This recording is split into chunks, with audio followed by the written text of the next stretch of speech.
तो कल हम लोग कहाँ तक लास्ट टॉपिक हम लोग कल क्या था? हम लोगों ने क्या किया था कल? Moment of inertia find out किया था। किसका? एक हॉलो स्फीयर का फाइंड आउट किया था।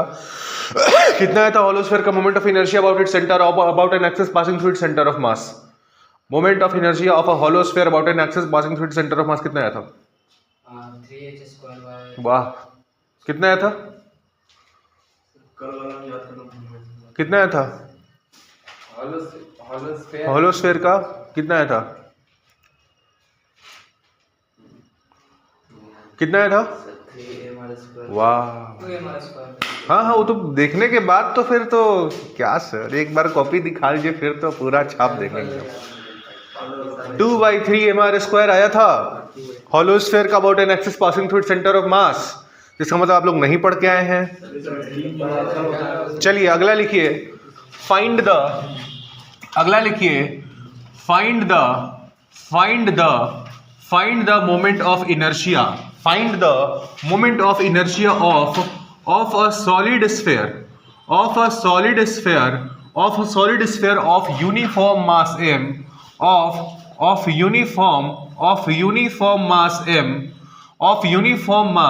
uniform mass m, radius r about an axis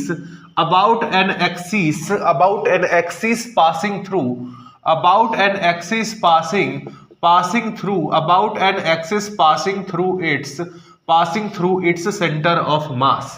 जो अब हम क्या करेंगे, कल हमने होलो स्फीयर का फाइंड आउट किया था।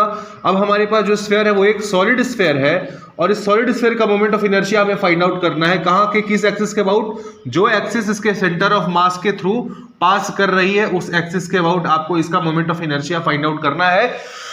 इसका आपको मास दे रखा है, यूनिफॉर्म मास है m, और आपको इसका रेडियस भी r दे रखा है। क्या करेंगे?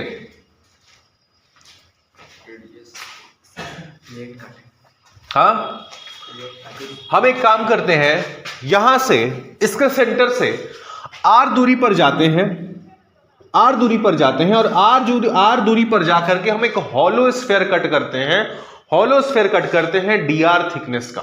आई रिपीट, ये सॉलिड स्फीयर है। हमने क्या किया, इससे हम r दूरी पर गए, स्मॉल r दूरी पर गए और एक dr थिकनेस का हमने क्या किया, dr थिकनेस का हमने एक हॉलो स्फीयर कट किया है।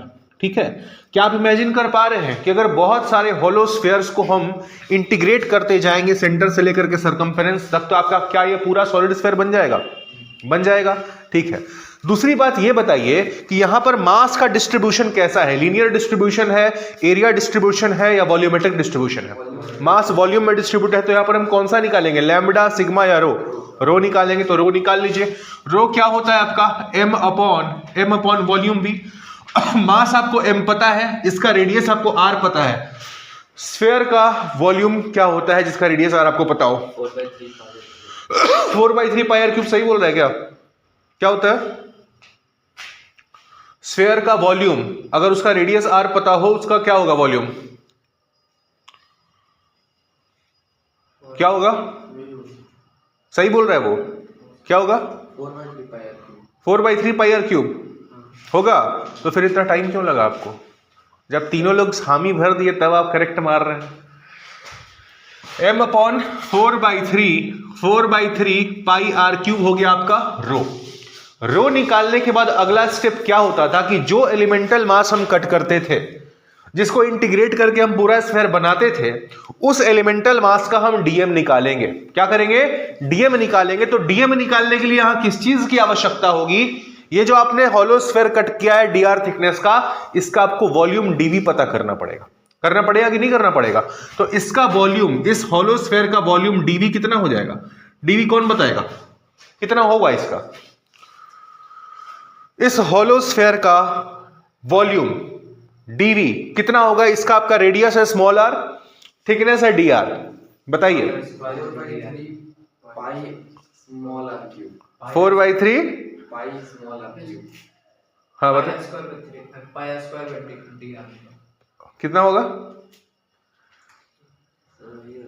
हाँ 4/3 पाई आर स्मॉल ओ भाई, अगर ये एक सॉलिड स्फीयर होता, ये जो आपने कट किया ना स्मॉल आर रेडियस पे जाके, अगर ये एक सॉलिड स्फीयर होता है स्मॉल आर रेडियस का, तो आप बोलते 4/3 pi small R cube. But इधर तो मास ही नहीं है भाई, इधर तो मास ही, इसका मास कहाँ है? बस ये जो आप डॉटेड लाइन देख रहे हैं ना हॉलो स्फीयर का, बस वही मास है। ये हॉलो स्फीयर क्यों हम बोल रहे हैं? क्योंकि अंदर से खोखला है। तो इसका वॉल्यूम क्या होगा? सर अगर 2/3 पाई आर क्यूब। हाँ pi are square into d r. अच्छा, और सर कह रहे कि अगर हम लोग रेडियस का जो मतलब वहाँ थिकनेस है उसका, अगर हम लोग 2 r ले ले तो बड़ा वाला स्फीयर का वॉल्यूम और छोटा वाला स्फीयर का वॉल्यूम निकाल के छोटा वाला माइनस कर देंगे तो कितना आ जाएगा? एक बात बताइए, ये जो आपने होलो स्फीयर कट किया है, इसका सरफेस एरिया कितना, इसका मास कहाँ है? इसके लिए मास इसके सरफेस पे है ना? तो इसका सरफेस एरिया कितना होगा? 4 पाई स्मॉल आर स्क्वायर। और 4 पाई स्मॉल आर स्क्वायर में अगर हम इसका थिकनेस मल्टीप्लाई कर देंगे dr, तो क्या मेरे को वॉल्यूम पता चल जाएगा? मास किधर है? सरकमफेरेंस पे है। 4 पाई आर स्क्वायर उसका एरिया है, और थिकनेस कितना? dr। तो dv कितना हो जाएगा? dv हो जाएगा आपका 4 pi small R square into dr। आया समझ में? अब आपको रो पता है, dv पता है, dm निकाल लेंगे आप। dm कैसे निकालेंगे? Rho into dv। क्या हो जाएगा ये? 3m upon 4 pi are cube into 4 pi are square dr। 4 pi से 4 पाई कैंसिल, क्या बना आपका? dm। dm आपका बन गया 3m upon capital R cube into small R square into dr। DM पता चल गया? पता चला ना डीएम? अब अगला स्टेप क्या होता है? डीएम निकालने के बाद क्या करते हैं? डीआई निकालते हैं। जो आपने मास कट किया एलिमेंटल मास, इसका डीआई आप निकालेंगे। तो एक बात बताइए, इसका डीआई कैसे निकालेंगे? ये आपका कौन सा फिगर है? ये जो आपने कट किया एलिमेंटल मास कौन सा फिगर है? होलो स्फीयर है। और अगर आपको होलो स्फीयर का रेडियस आर आपको अगर पता है, होलो स्फीयर का रेडियस आर अगर आपको पता है, तो उसके सेंटर ऑफ मास से जो एक्सिस पास कर रहा होता है, उसके बाद उसका मोमेंट ऑफ इनर्शिया कितना होता है? कोई और नहीं बोलेगा। होलो स्फीयर का रेडियस आर पता है, its moment of inertia about an axis passing through its centre of mass. 2mr² बोलो बोलो बोलो बोलो बोलो। 2mr²/3 2mr²/3 जो हमने कल लास्ट में डेराइव किया था, जो अभी सबसे पहला आज का सवाल था, 2/3 mr²। तो ये किसका होता है? उस होलो स्फीयर का होता है जिसका मास m होता है और रेडियस r होता है। आपने जो होलो स्फीयर कट किया है उसका मास कितना है? dm। तो इसके लिए क्या हो जाएगा? इसके लिए हो जाएगा 2/3 dm इंटू इसका रेडियस कितना है? स्मॉल r का स्क्वायर। आया समझ में? अब क्या करेंगे? dm का वैल्यू आपको पता है, यहां पर पुट कर दीजिए, आपका di आ जाएगा। तो di क्या हो जाएगा? 2/3 dm की जगह ये पुट कीजिए 3m upon R cube into R square dr। ये हो गया आपका क्या? dm। और इंटू आपको किससे मल्टीप्लाई करना है? आर स्क्वायर से। तो आर स्क्वायर से मल्टीप्लाई करेंगे तो आर स्क्वायर पहले से, और एक और आर स्क्वायर आ गया, तो क्या बन गया यहाँ पे? r⁴ बन गया, बना।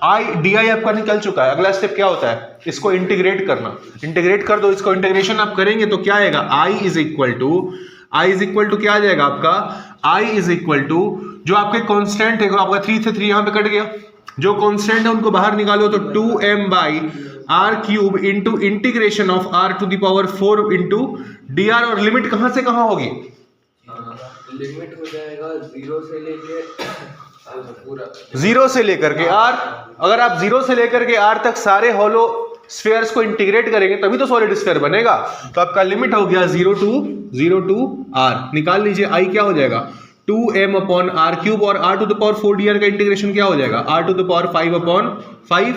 लिमिट कहां से कहां? 0 to r। यहां पर लिमिट पुट कीजिएगा तो क्या आएगा?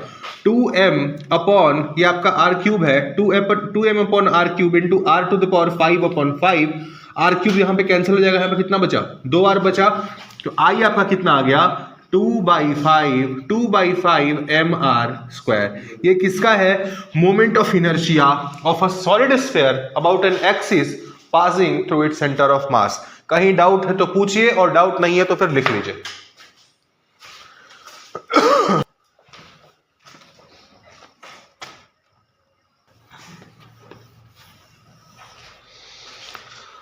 हो गया, समझ में आया? तो अभी तक जितनी बॉडीज आपको कराई गई हैं, वन डायमेंशनल बॉडी से लेकर के, रॉड से लेकर के, फिर आपकी 2D बॉडीज, जैसे आपका डिस्क था, रेक्टेंगुलर प्लेट था, ट्रायंगुलर प्लेट था, फिर हमने सिलेंडर का बात किया, कोन का बात किया, स्फीयर का बात किया, किसको सारे सभी के फॉर्मूले सीक्वेंशियली याद हैं? कोई बता पाएगा? कॉपी बंद कीजिए तो चारों लोग, और सीक्वेंशियली फर्स्ट से बताते जाना है, ठीक है? हम यहां लिखेंगे और आप बोलेंगे, कोई हेल्प नहीं करेगा उनका, ठीक है? पहला बताइए, आपका रॉड है, ठीक है, इसका आपका मास m है, uniform mass m, length l, और रॉड का इस रॉड का आप इसके सेंटर ऑफ मास से जो एक्सेस पास कर रहा है, इसके अबाउट इसका मोमेंट ऑफ इनर्शिया कितना होता है?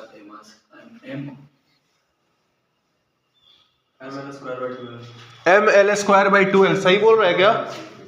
सही बोल रहा है? सही बोल रहा है? पक्का? तो इसका होता है आपका mL²/2l, ठीक है? दूसरा, यही रॉड है, सेम रॉड है, मगर about an axis passing through one of its and, कितना होता है? mL²/3। सही बोला, ठीक है? तीसरा बता दीजिए, आपका रिंग है जिसका आपका यूनिफॉर्म मास m है, रेडियस आपका r है, ठीक है? और इस रिंग का about an axis passing through its centre of मास कितना होता है? mr², ठीक है भैया, mr²। सेम डिस्क का mr about an axis passing through its centre of mass mr²/4। सही बोल रहा है क्या? mr²/2 होता है, mr²/2 होता है। आया समझ में? और आपने क्या पढ़ा था? आपका एक रेक्टेंगुलर प्लेट है, ठीक है? अबाउट दिस एक्सिस, अगर इसका लेंथ आपको l पता है और आपको विड्थ इसका b पता है, तो about this axis passing through its centre of मास कितना होगा? mL²/2l, ठीक है? और अबाउट दिस एक्सिस, इस एक्सिस के अबाउट कितना होगा? हाँ, mB²/12। आया समझ में? ठीक है। सिक्स्थ बताइए, आपका एक ट्रायंगुलर प्लेट है, हम सिर्फ बोलते जाते हैं, फॉर्मूला बताएंगे।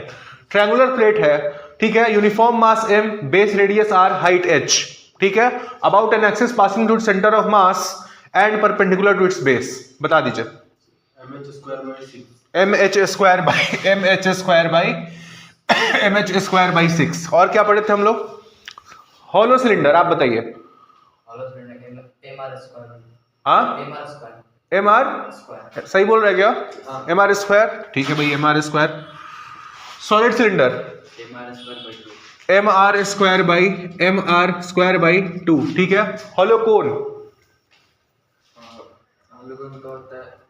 Hollow cone base radius r, height h, about an axis passing through centre of mass and perpendicular to its base. Hollow cone का होता है mr²/2, और आप जो बोले 3/10 mr², वो होता है सॉलिड कोन का। वो किसका होता है? सॉलिड कोन का। फिर आपका हॉलोस्फेयर का,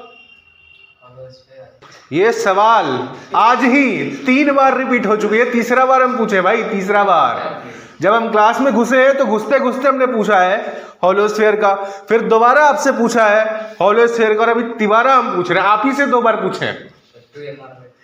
2/3mr², और हॉलो सॉलिड स्फीयर का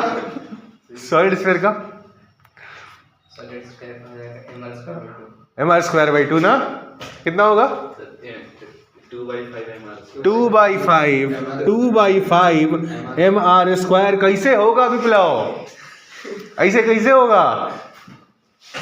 अच्छे से पढ़ के आइए। देखिए, इतने सारे फॉर्मूले आपके सामने कलेक्ट हो चुके हैं। 1 2 3 4 5 6 7 8 9 10 11 12 13। एन्युलर रिंग, हाँ तो वो हम भूल ही गए थे। बता दो भाई कितना होगा? Sir MR square m into r1 square plus r2 square divided by 2, ये होता है भाई। यस बोल रहे हैं आप तू तो बोल ही नहीं रहे थे, तू कहाँ बोल रहे थे आप बस बोल रहे थे m r1 प्लस r1 का square plus r2 square, to तो था नीचे में, वो तो आप बोले नहीं। एक स्क्वायर भी था हाँ स्क्वायर का भी था, डायगोनल के अबाउट जो हमने निकाला था हमको पता है कितना होता है m² m² बाई 12। तो याद कीजिए, आपके मित्र सहपाठी पढ़ रहे हैं, आप भी अच्छे से याद कीजिए, ठीक है। आगे बढ़ा जाए चलिए जी, फॉर्मूले साहब आपके सामने एक बार रिवाइज हो चुके हैं। अब मान लीजिए आपका एक ऐसा प्लेन है XY प्लेन, ठीक है, ये आपका XY प्लेन है, ठीक। इस प्लेन में आपका एक डिस्क रखा हुआ है, ठीक है जी, इस प्लेन में आपका एक डिस्क रखा हुआ है। डिस्क का यूनिफॉर्म मास आपको पता है m, रेडियस आपको पता है r, ठीक है जी। आपको ये जो एक्सिस है जो इसके परपेंडिकुलर है, मतलब ये आपका XY प्लेन है, ये Z एक्सिस है, ठीक है। इस एक्सिस के अबाउट इसका मोमेंट ऑफ इनर्शिया कितना होता है? इस एक्सिस के अबाउट इसका मोमेंट ऑफ इनर्शिया कितना होता है? इसका ये डिस्क है mr, ये इसका सेंटर ऑफ मास है, ये आपका Z एक्सिस इसके सेंटर ऑफ मास से पास कर रहा है। इस एक्सिस के अबाउट इसका मोमेंट ऑफ इनर्शिया कितना होगा? mr²/2 होगा, किसी को डाउट नहीं है इसमें, ठीक है जी। mr²/2 होगा, इसके अबाउट जो इसके सेंटर ऑफ मास से mr²/2, और ये आपका Z एक्सिस भी है, ठीक है। तो अबाउट Z एक्सिस आपको पता है mr²/2, बट मान लो हमने आपसे बोल दिया कि भैया mr²/2 आप इस एक्सिस के अबाउट बता रहे हो ना, मेरे को आप इस एक्सिस के अबाउट बताओ, मेरे को आप इस एक्सिस के अबाउट इसका मोमेंट ऑफ इनर्शिया बताओ। ये कौन सा एक्सिस है? अगर आप इसको x मान रहे हैं तो ये आपका क्या हो जाएगा? y एक्सिस, ठीक है। तो या तो आप मेरे को y एक्सिस के अबाउट बता दीजिए, या तो आप मेरे को x एक्सिस के अबाउट बता दीजिए। अब क्या करेंगे? आपने फॉर्मूला निकाला है about an axis passing through the centre of mass and perpendicular to the disc, मतलब Z एक्सिस के अबाउट, ठीक है, mr²/2। इसका मतलब समझ रहे हो कि आप डिस्क को पकड़ के ऐसे घुमा रहे हो, इस एक्सिस के अबाउट आप इसको रोटेट करा रहे हो। बट अगर आपको बोल दिया जाए कि आप x एक्सिस के अबाउट निकालो, मतलब कि अब आप डिस्क को कैसे घुमाओगे? ऐसे घुमाओगे, घुमाने का तरीका बदल गया, अब आप ऐसे x एक्सिस के अबाउट घुमा रहे हैं। तो अब आप इसका मोमेंट ऑफ इनर्शिया बताइए, तो कैसे निकालेंगे? सर वही होना चाहिए ना, सब सेंटर से पास। अच्छा वही होना चाहिए, वो नहीं होगा। तो क्या होगा? आप एक चीज नोटिस करिए कि ये जो आपका एक्सिस है Z एक्सिस, ठीक है ना, ये इसके सेंटर ऑफ मास से पास कर रहा है और इसके जस्ट परपेंडिकुलर है, डिस्क के प्लेन के परपेंडिकुलर है। ये जो एक्सिस है ये भी इसके सेंटर ऑफ मास से तो पास कर रहा है, बट ये डिस्क के ही प्लेन में है, ये पूरे डिस्क को क्रॉस कर रहा है, यहां से लेके यहां तक। ये क्या कर रहा है? इसको आर पार इसके परपेंडिकुलर है, बट ये इसके प्लेन में लाई कर रहा है। तो दोनों एक्सिस सेम नहीं है, ये इसके पूरे परपेंडिकुलर है और ये इसके प्लेन में लाई कर रहा है। आ रहा है समझ में? 3D में समझ पा रहे हैं क्या हो रहा है यहां पर? तो अब बताइए कि अगर इसका आपको पता है, IZ आपको पता है, बट IZ मेरे को नहीं चाहिए, मेरे को चाहिए IX। या तो IX बता दो या तो IY बता दो, कैसे निकालोगे? अगला टॉपिक का हेडिंग डाल लीजिए, परपेंडिकुलर एक्सिस थ्योरम। कौन सा थ्योरम? Perpendicular axis theorem. ये पढ़ेंगे, उसके बाद ये आराम से 30 सेकंड में निकल जाएगा। लिखिए, हेडिंग डालिए परपेंडिकुलर एक्सिस थ्योरम। हेडिंग डाल लीजिए परपेंडिकुलर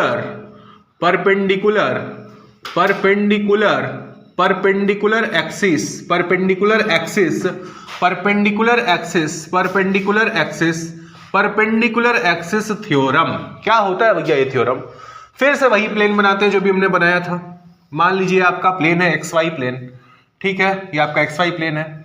इस XY प्लेन में सपोज करिए ये है आपका X एक्सिस, ये आपका X एक्सिस, ये है आपका Y एक्सिस, ठीक है। और यहां पर आपका ओरिजिन है और आपका ये वाला है आपका Z एक्सिस को अलग कलर से दिखा देते हैं।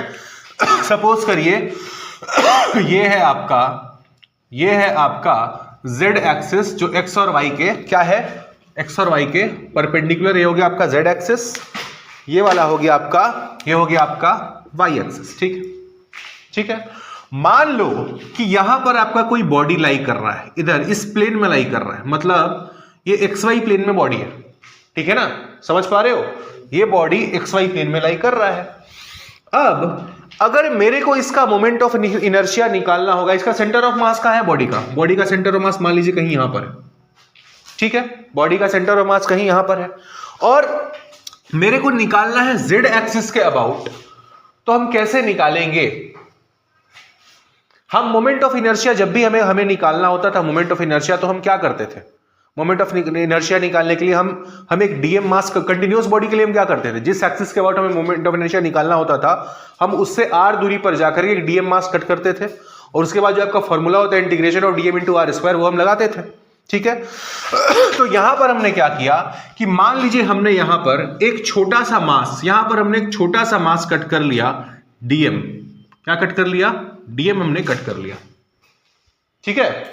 और इस डीएम का कोऑर्डिनेट आपको पता है x, y, इस डीएम का कोऑर्डिनेट आपको पता है x, y, तो x का मतलब क्या, x एक्सिस पर इसका दूरी आपको ये पता है, और y एक्सिस पर आपका जो दूरी है वो आपका ये पता है, ठीक है।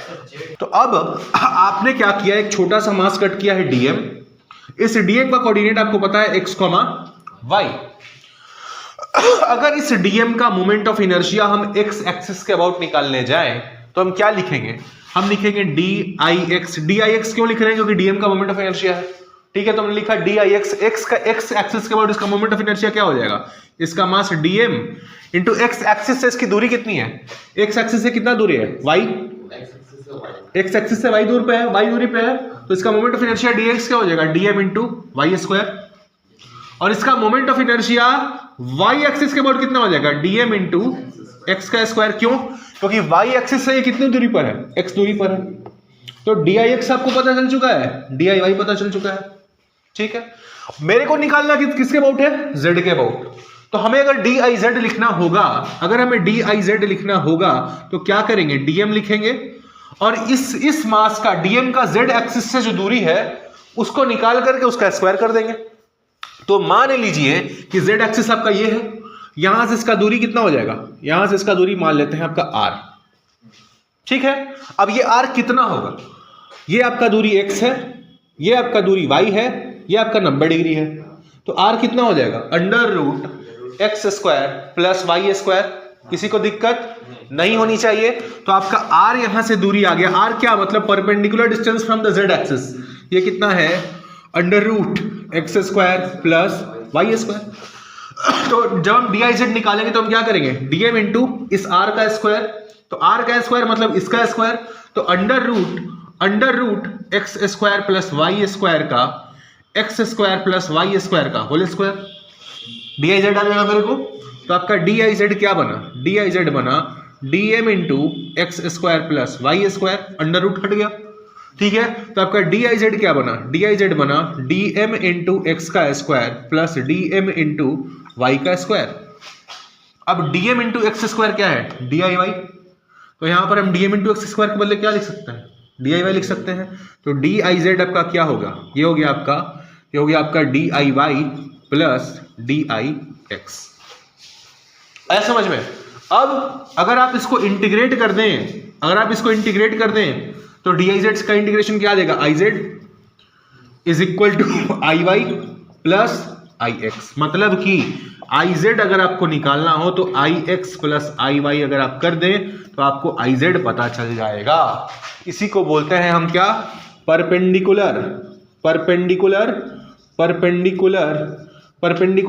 एक्सिस थ्योरम की। अगर आपके पास 3 एक्सिस हैं x y z और तीनों म्यूचुअली परपेंडिकुलर हैं, तो आपको एक के अबाउट अगर निकालना है तो बाकी 2 के अबाउट मोमेंट ऑफ इनर्शिया निकालो, दोनों को ऐड कर दो तो तीसरे के अबाउट आपको पता चल जाएगा।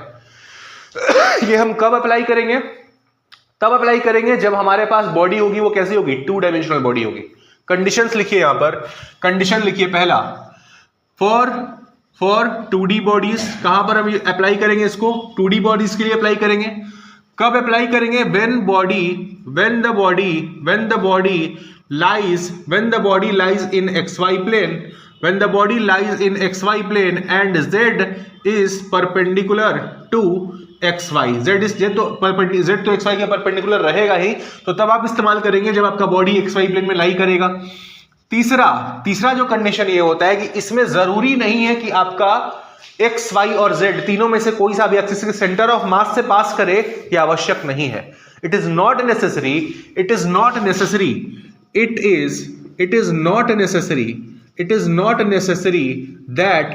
Necessary that x comma y और z pass through the centre of mass, ये आवश्यक नहीं है। लिखिए इसके डेरिवेशन में कहीं किसी को डाउट? सर वो जेड वाला फिर से बता दें। जेड वाला फिर से डी आई एक्स समझ में आया, डी आई वाई समझ में आया।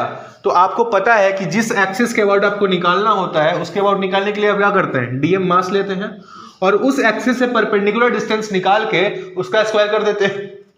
तो अगर आपको डी आई जेड निकालना है तो आपको जेड एक्सिस से इसका दूरी निकालना पड़ेगा, परपेंडिकुलर दूरी निकालना पड़ेगा। अब देखो इस ट्रायंगल को देखो, ये जो आपका ट्रायंगल बन रहा है, ये वाला जो आपका ट्रायंगल बन रहा है, ये ट्रायंगल बन रहा है, इसको ध्यान से देखो। ये एक राइट एंगल ट्रायंगल है। टॉप से जाकर के देखो, अगर आप टॉप से देखेंगे तो आपको ये ट्रायंगल कैसा दिखेगा? अगर आप टॉप से देखेंगे तो ये ट्रायंगल आपको कुछ ऐसा दिखेगा। ये आपका दूरी कितना हो जाएगा? x, ये दूरी कितना हो जाएगा? y, और ये हो जाएगा आपका r। ठीक है, तो r हाइपोटेनस है। हाइपोटेनस क्या होगा? अंडर रूट बेस का स्क्वायर प्लस परपेंडिकुलर का स्क्वायर। तो r आपका कितना आ गया? Under root x square plus Y square. आया समझ में? अभी भी किसी को डाउट है? लिख लीजिए।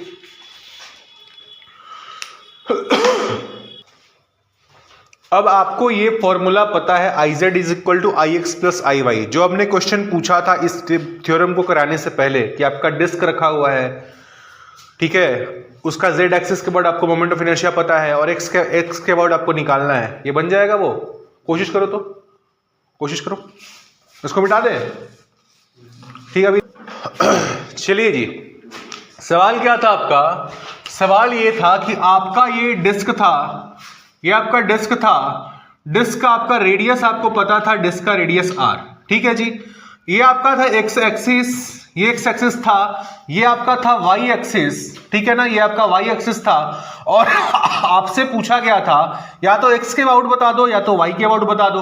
आपको पता किसके अबाउट था? आपको पता था जेड के अबाउट, आपको पता था जेड के अबाउट कि जेड के अबाउट आपका मोमेंट ऑफ इनर्शिया डिस्क का कितना होता है? mr²/2। एक्स के अबाउट आपको नहीं पता था। आपने क्या यूज किया? आपने यूज किया perpendicular axis theorem, that is I Z is equal to I X plus I Y. अब मेरे को एक बात बताइए, ये जो आपका एक्स एक्सिस है और वाई एक्सिस, क्या ये दोनों सिमिलर नहीं आपको दिख रहा है? क्योंकि दोनों सेंटर से पास कर रहा है और दोनों डिस्क का क्या है? दोनों डायमीटर है। दोनों ही तो डायमीटर है ना भाई, सेंटर से पास कर रहा है और दोनों डायमीटर है, दोनों सिमेट्रिकल है। तो आप क्या बोल सकते हैं कि आपका जो डिस्क है दोनों एक्सिस के अबाउट सिमेट्रिकल है, दोनों एक्सिस सेंटर से पास कर रहा है और दोनों ही इसका डायमीटर है। तो आप दोनों एक्सिस क्या है? दोनों एक्सिस एक दूसरे के सिमिलर है। तो आपका आई एक्स जो होगा वो आई वाई के बराबर होगा, चाहे जितना भी होगा, but I X I Y के बराबर होगा। तो दोनों को आप अगर इक्वेट, आपको पता है कि दोनों बराबर होगा, तो आई जेड बराबर क्या हो गया? ये हो गया 2 टाइम्स ऑफ आई एक्स। तो आई एक्स आपका कितना हो गया? आई एक्स हो गया आई जेड बाई 2, और आई जेड आपको पता है कितना? mr²/2। तो आपका आई एक्स कितना हो गया? आई एक्स हो गया mr²/4। अगला सवाल, रिंग रखा हुआ है, सेम सवाल रिंग पे, एक्स एक्सिस के अबाउट बता दिए रिंग का कितना होगा? mr²/2। समझ में आया? कैसे? सेम चीज, I Z is equal to I X plus I Y, ये दोनों सेम होगा क्योंकि दोनों आपका एक्सिस सिमिलर ही है। तो आई जेड कितना? 2 times of I X equal to I Z by 2, और आई जेड रिंग के केस में कितना होगा? mr²। तो यहां पर अब कितना हो जाएगा? mr²/2। आया समझ में? समझ में आया परपेंडिकुलर से तुम कैसे यूज कर रहा है? चलिए,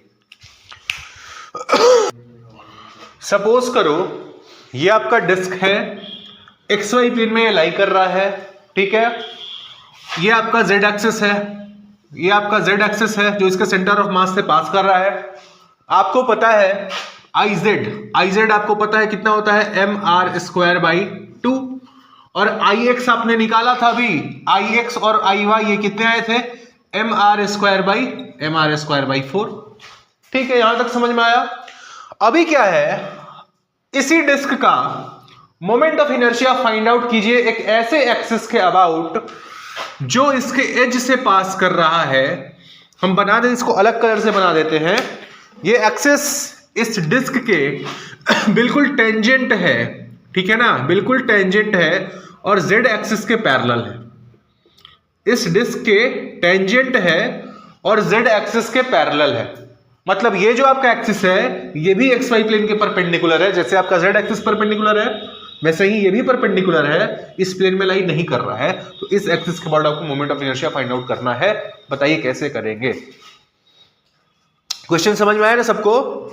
ये आपका डिस्क है, xy प्लेन में लाई कर रहा है, z एक्सिस के बाद मोमेंट ऑफ इनर्शिया पता है। अब आप x के अबाउट निकाल चुके हैं, y के अबाउट निकाल चुके हैं, बट अभी जो एक्सिस है जिसके बाद आपको निकालना है वो एक्सिस आपका इस डिस्क के बिल्कुल टेंजेंट होकर के इसको टच करके पास कर रहा है और z एक्सिस के पैरेलल है, मतलब डिस्क के प्लेन के परपेंडिकुलर है।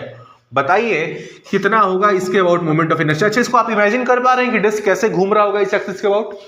ये आपका यहां पर आपका एक्सिस है और ये आपका डिस्क है, तो इसके चारों तरफ ऐसे ऐसे ऐसे ऐसे ऐसे ऐसे ऐसे घूम रहा होगा। मतलब आप समझ लो कि आपका डिस्क है तो इस तरह से आपका डिस्क घूम रहा होगा।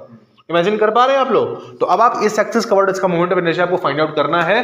हेडिंग डाल लीजिए पैरेलल एक्सिस थ्योरम। हेडिंग डालिए पैरेलल एक्सिस थ्योरम। देखो आपका एक बॉडी है, ठीक है, ये बॉडी का सेंटर ऑफ मास यहां पर है, ठीक है, और इसके सेंटर ऑफ मास से होकर के एक एक्सिस आपकी पास हो रही है, ठीक है, और ये एक दूसरा एक्सिस है जो सेंटर ऑफ मास वाले एक्सिस के जस्ट पैरेलल है और इससे a दूरी पर रखा हुआ है, ठीक है। ये जो आपका नया एक्सिस है ये आपके सेंटर ऑफ मास वाले एक्सिस से a दूरी पर रखा हुआ है। आपको इसके about moment of inertia find out करना है। मोमेंट ऑफ इनर्शिया इसके अबाउट आपको दिया हुआ है और आपको इसके about moment of inertia find out करना है। कैसे करेंगे, क्या करेंगे हम कि यहां पर एक छोटा सा मास हम ले लेते हैं। सपोज करो यहां पर हम एक मास ले लेते हैं dm, ठीक है, ये क्या है मेरा एलिमेंटल मास dm, जिसका सेंटर ऑफ मास वाले एक्सिस से दूरी मान लीजिए आपका r है। यहां से दूरी कितना है r। अब अगर आप इसका निकालेंगे moment of inertia about it's centre of मास तो क्या लिखेंगे, इस dm का moment of inertia di about it's centre of मास क्या हो जाएगा dm इंटू r का स्क्वायर होगा। इसका मास dm इंटू इसका इस एक्सिस से परपेंडिकुलर डिस्टेंस r का होल स्क्वायर, ठीक है। आपको निकालना किसके अबाउट है, इसके अबाउट निकालना है, ठीक है। तो इसके अबाउट अगर आप लिखेंगे di पैरेलल, मतलब i इसको हम रिप्रेजेंट कर रहे हैं i पैरेलल से, ठीक है, जो एक्सिस सेंटर ऑफ मास के पैरेलल है उस एक्सिस को हम दिखा रहे हैं i पैरेलल। और दूसरी बात आपने क्या किया है कि सेंटर ऑफ मास पर ही अपना ओरिजिन रख रखा है, मतलब सारा डिस्टेंस आप कहां से मेजर कर रहे हैं, सेंटर ऑफ मास से मेजर कर रहे हैं। ये जो आपने dm निकाला ये भी सेंटर ऑफ मास से आप मेजर कर रहे हैं और आपका जो एक्सिस है पैरेलल वाला एक्सिस, इसका भी दूरी आप कहां से मेजर कर रहे हैं, सेंटर ऑफ मास से। तो आपने अपना ओरिजिन कहां फिक्स करके रखा है, सेंटर ऑफ मास पर ही फिक्स करके रखा है, क्योंकि सारी डिस्टेंसेज आप सेंटर ऑफ मास से मेजर कर रहे हैं, ठीक है। चलिए अब आपको अगर इस एक्सिस के अबाउट लिखना हो moment of inertia di parallel, मतलब पैरेलल एक्सिस के अबाउट लिखना होगा, तो आप क्या करेंगे dm इंटू इस dm का दूरी इस पैरेलल एक्सिस से। जब मेरे को सेंटर ऑफ मास वाले एक्सिस से निकालना था तो हमने इससे दूरी लिया था। अगर इस एक्सिस के अबाउट निकालना होगा तो क्या करेंगे, इससे दूरी लेंगे। कितना हो जाएगा, यहां से यहां का दूरी r, यहां से यहां से दूरी a, कितना हो जाएगा r प्लस a का होल स्क्वायर। तो ये हो गया आपका r प्लस a का होल स्क्वायर, ठीक है। इसको एक्सपेंड कीजिए तो क्या हो जाएगा di पैरेलल हो जाएगा dm into r square plus a square plus 2 times of r into a होगा। तो di पैरेलल क्या हो गया आपका dm into r square plus dm into a square plus 2 times of a into r dm। लिख सकते हैं क्या हम इसको ऐसे, ठीक है ना। यहां तक किसी को दिक्कत नहीं होनी चाहिए। अब ये जो dm इंटू r स्क्वायर क्या है, DICOM है, तो क्या इसके बदले जो यहां पर आ रहा है हम DICOM लिख सकते हैं। तो हमने क्या किया, di पैरेलल को लिखा DICOM plus dm into a square plus 2ar dm, ठीक है।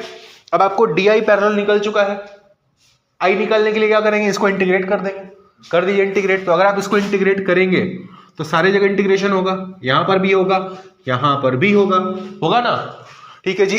तो ये क्या बन जाएगा आपका आई पैरेलल, मतलब moment of inertia about this parallel axis is equal to, ये क्या बन गया, आई सेंटर ऑफ मास, इधर क्या बन गया, ए स्क्वायर कांस्टेंट है, ए स्क्वायर को बाहर निकालो तो क्या बचा, इंटीग्रेशन ऑफ डीएम, और इंटीग्रेशन ऑफ डीएम क्या बनाएगा, एम।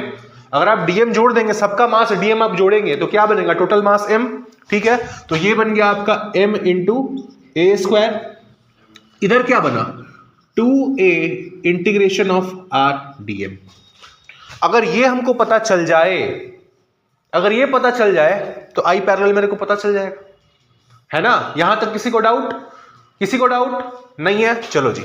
अब इसका वैल्यू हम कैसे फाइंड आउट करेंगे, तो देखो 2 times of a into integration of R D M, यही है इसका वैल्यू आपको फाइंड आउट करना है। आपने सेंटर ऑफ मास चैप्टर में पढ़ा था, R centre of mass, position of centre of mass हम लोग कैसे निकालते थे, integration of R D M upon integration of DM, यही था फॉर्मूला। मतलब आप इंटीग्रेशन ऑफ डीएम को आप यहां पे क्या लिख सकते हैं, एम लिख सकते हैं, इंटीग्रेशन ऑफ डीएम तो एम ही बनाएगा ना भैया। तो आपका आर सी ओ एम क्या फॉर्मूला हो गया, integration of R DM by mass, ठीक है। अब यहां पर आपको आर डीएम दिख रहा है और यहां पर भी आपका आर डीएम होता था, तो हम क्या करते हैं, इसको ये फॉर्मूला बनाने के लिए इसको m से मल्टीप्लाई भी कर देते हैं और m से डिवाइड भी कर देते हैं। बात तो वही रहेगी ना, अगर आप m से मल्टीप्लाई डिवाइड कर देंगे बात तो वही रहेगी, बात तो नहीं बदलेगी। अब ये जो आपका बना, ये जो आपका बना ये फॉर्मूला, ये जो आपको दिख रहा है, ये क्या बन रहा है, ये position vector of centre of मास का फॉर्मूला बन रहा है, बन रहा है। और इस फॉर्मूले में ये RCOM को क्या बताता था, ये बताता था position of centre of mass with respect to origin. Origin से आपका सेंटर ऑफ मास कितना दूर है वो आपको ये फॉर्मूला बताता था, ठीक है। बट इस केस में तो आपने ओरिजिन को सेंटर ऑफ मास पे ही रख रखा है, इस केस में आपने अपने सेंटर ऑफ मास को तो ओरिजिन पे ही रख रखा है। मतलब ये जो वैल्यू आएगा सॉल्व करने के बाद वो कितना हो जाएगा, 0। आया समझ में। ये क्या बना रहा है, ये बना रहा है RCOM। RCOM मतलब क्या, position of centre of mass from the origin, और क्योंकि आपका सेंटर ऑफ मास ओरिजिन पर ही है तो इसका वैल्यू क्या हो गया, 0। मतलब ये जो आपका टर्म आ रहा था इस पूरे का वैल्यू क्या हो गया, 0। तो आपका फाइनल जो फॉर्मूला बनकर के आया आई पैरेलल, वो कितना आया, ICOM plus m into a का स्क्वायर। मतलब अगर आपको सेंटर ऑफ मास के अबाउट कोई एक्सिस पास कर रहा है, उसके अबाउट आपको मोमेंट ऑफ इनर्शिया पता है, और आप किसी दूसरे एक्सिस के अबाउट निकालना चाहते हैं जो सेंटर ऑफ मास वाले एक्सिस के पैरेलल है और उससे a दूरी पर है, तो आप क्या करेंगे, I parallel is equal to I centre of mass plus m into a का स्क्वायर, जहां m क्या है, इस बॉडी का टोटल मास है। आया समझ में। इसी को बोला जाता है पैरेलल एक्सिस थ्योरम। और अब इसका यूज करके जो सवाल हमने अभी आपसे पूछा था, सवाल पूछा था, उसका वैल्यू फाइंड आउट करके बताओ। इसको लिखो और उसका वैल्यू फाइंड आउट करके बताओ।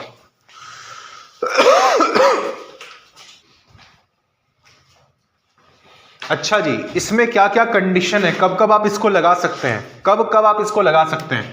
पहले वाले केस में क्या था कि सिर्फ 2D बॉडीज में लगेगा परपेंडिकुलर एक्सिस थ्योरम। ये किस में लगेगा, फॉर ऑल, ये सब में लग सकता है, 1D 2D 3D सब में ये लगेगा। कंडीशन क्या होनी चाहिए कि आपका एक एक्सिस जो है ये सेंटर ऑफ मास से पास करना चाहिए, समझे ना। वन एक्सिस आपको सेंटर ऑफ मास के अबाउट, एक्सिस के अबाउट मोमेंट ऑफ इनर्शिया आपको पता होना चाहिए, तभी आप पैरेलल एक्सिस थ्योरम लगा सकते हैं, ठीक है। तीसरा कंडीशन क्या होगा कि ये जो आपका दूरी है a, ये आपका दोनों एक्सिस के बीच का परपेंडिकुलर डिस्टेंस है। इस वाले एक्सिस के बीच में जो आपका नया एक्सिस है जिसके अबाउट निकालना चाह रहे हैं, और आपका सेंटर ऑफ मास वाला एक्सिस, दोनों के बीच का परपेंडिकुलर डिस्टेंस है। ये तीन बातों को ध्यान रखना है। पहला, हर बॉडी में एप्लीकेबल है।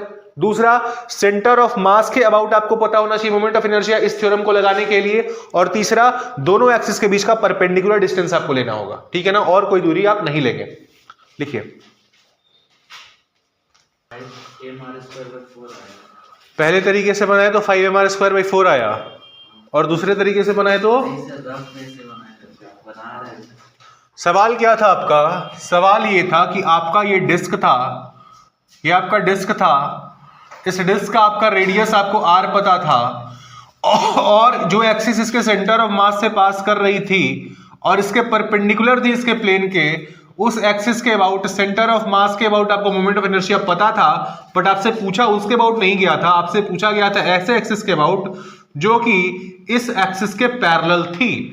ठीक है, तो आपको पता है भाई कि आई पैरेलल क्या होता है, आई पैरेलल होता है I centre of mass plus m into a का स्क्वायर, जहां ए क्या है, सेंटर ऑफ मास वाले एक्सिस और इस एक्सिस के अबाउट के बीच का परपेंडिकुलर डिस्टेंस। ठीक है, आपको आई सेंटर ऑफ मास पता है कितना होता है, I centre of mass m r square by 2, ठीक है, प्लस m, ये दूरी कितनी है, ये दूरी कितनी है r, ये a कितना है, ये जो आपका दोनों एक्सिस के बीच का डिस्टेंस है a, वो किसके बराबर है, रेडियस r के बराबर है। तो आप a को यहां क्या डाल देंगे, r स्क्वायर डालेंगे, तो आपका फॉर्मूला क्या बन के आया, I पैरेलल, ये आ गया आपका 3/2 mr स्क्वायर। हम z एक्सिस आया समझ में? किसी को डाउट है इसमें, लिखिए। चलिए जी, सेम डिस्क है, सेम रेडियस का, इस एक्सिस के about moment of inertia find out कीजिए जो इसके जस्ट टेंजेंट होकर के पास कर रहा है और इसी के प्लेन में लाई कर रहा है। डिस्क के ही प्लेन में ये एक्सिस है, मगर इसको जस्ट टच करते हुए पास कर रहा है, इसके टेंजेंट है ये axis. About this axis moment of inertia find out करके बताइए कितना होगा।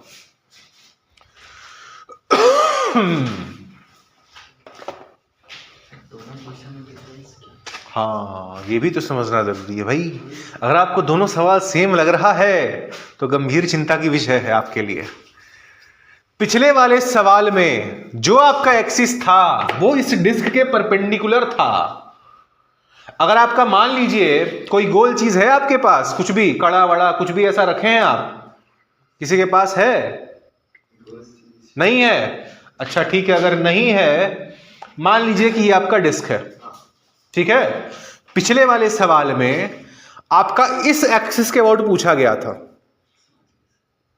समझ रहे हैं, जो इसके प्लेन के परपेंडिकुलर था, और इस बारी इस एक्सिस के अबाउट पूछा गया है जो इसी के प्लेन में लाई कर रहा है। अब बताइए, चलिए जी इधर आइए, देखिए डिस्क का moment of inertia about an axis passing through its centre of mass and perpendicular to its plane कितना होता है, Iz होता है mr स्क्वायर बाई 2 होता है। इसमें तो किसी को डाउट नहीं है। आपने अभी थोड़ी देर पहले एक्स एक्सिस के अबाउट निकाला था, Ix बराबर Iy कितना आया था, mr स्क्वायर बाई 4। ये भी तो इसका सेंटर ऑफ मास से पास कर रहा है, तो ये भी क्या है आपका एक ICOM, मतलब एक एक्सिस है जो कि सेंटर ऑफ मास से पास कर रहा है। और आपको इसके अबाउट निकालना है, क्या ये दोनों एक्सिस एक दूसरे के पैरेलल हैं, तो क्या आप इन दोनों के बीच में पैरेलल एक्सिस थ्योरम लगा सकते हैं। तो आपका I पैरेलल क्या हो जाएगा, I parallel is equal to I centre of mass plus m into a का स्क्वायर।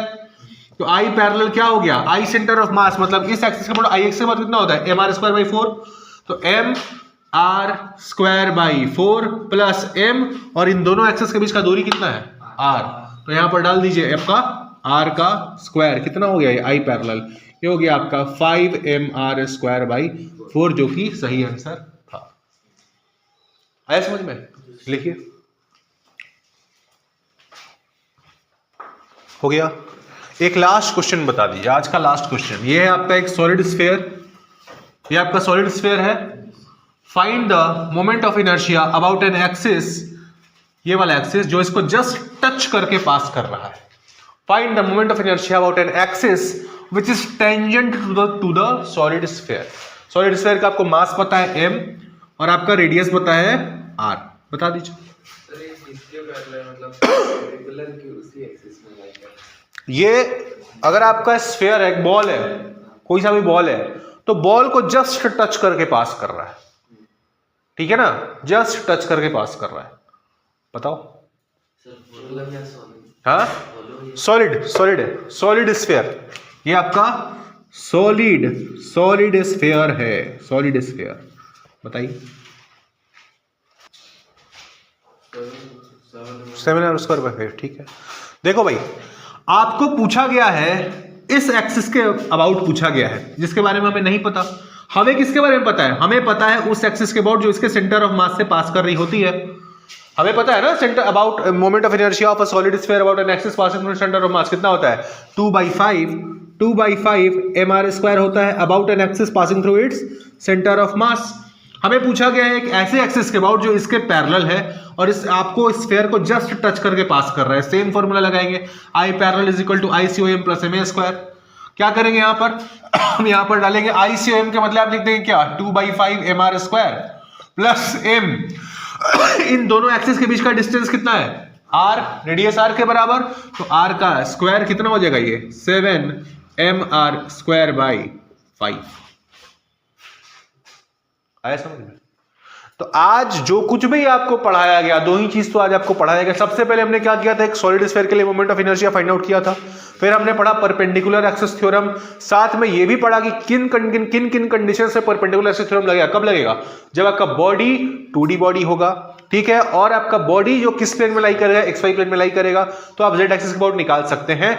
इस परपेंडिकुलर एक्सिस थ्योरम को लगाने के लिए कोई आवश्यक नहीं है कि x, y और z तीनों में से कोई सा भी एक्सिस उसके सेंटर ऑफ मास से पास कर रहा हो, ये जरूरी नहीं है, ठीक है। उसके बाद हमने कौन सा थ्योरम पढ़ा? हमने पढ़ा पैरेलल एक्सिस थ्योरम की। अगर आपको सेंटर ऑफ मास के अबाउट आपको पता है मोमेंट ऑफ इनर्शिया, तो उसके पैरेलल आप किसी भी एक्सिस के अबाउट निकाल सकते हैं। बस आपको सेंटर ऑफ मास वाले एक्सिस और उस एक्सिस के बीच का डिस्टेंस आपको पता होना चाहिए, परपेंडिकुलर डिस्टेंस आपको पता होना चाहिए। या आप किसी भी 3D बॉडी के लिए निकाल सकते हैं, ठीक है। तो ये 1D के लिए भी निकाल सकते हैं, 2D के लिए भी लगा सकते हैं, 3D के लिए भी, सारे बॉडीज के लिए आप इसको लगा सकते हैं। आया बात समझ में? किसी को भी आज पढ़ाए गए किसी भी टॉपिक में डाउट है तो पूछ लीजिए, नहीं है तो जो पढ़ाया गया उसको कल पढ़ के आइएगा, कल इससे हम लोग आगे बढ़ेंगे, ठीक। और हम आपको बार बार बोल रहे हैं, टेस्ट रेडी आप हमेशा रहिएगा। जिस दिन हम टेस्ट ले लेंगे उस दिन हम ये एक्सक्यूज आप बिल्कुल मत देना कि सर अचानक से आप टेस्ट ले लिए तो हम तैयार नहीं हैं आज टेस्ट के लिए। वो टेस्ट हमको जिस दिन मन करेगा उस दिन ले लेगा। अगर हमको कल पढ़ाने का मन नहीं किया तो कल टेस्ट हो जाएगा, ठीक है। चलिए।